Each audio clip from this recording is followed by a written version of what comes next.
A small step for a DJ, but a great one for the world.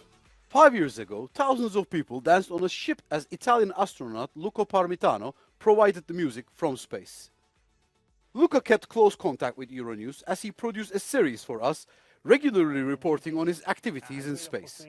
He completed 2 space missions and 6 spacewalks, spanning a total of 366 days up there. Now he has come to see us in person and told us that he's preparing for his next challenge.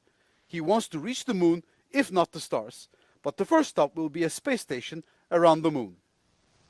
We are looking forward to Artemis 2 mission, the first mission with a crew to the moon, around the moon, I should say, because that will be the opening statement that will allow European astronauts to start thinking about flying towards the moon, first to the gateway, and then one day also in the long term on the surface of the moon. So personally, as a 2009 class astronaut with 2 flights behind my back on the International Space Station, I'm really looking forward to a potential flight to the gateway.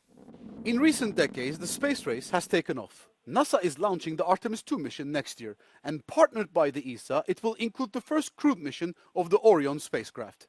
Meanwhile, China is working with Russia to build a moon base by 2027. According to the astronaut, the ambition of China and the United States to put a man on Mars is not yet realistic.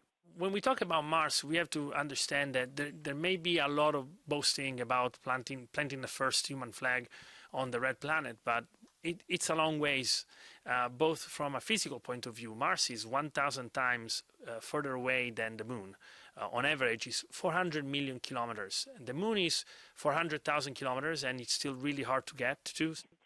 He is convinced that Europe is far from being left behind in the space race, as the space station planned to orbit around the moon is being built almost entirely in Europe. Story about crocodile Zapadi.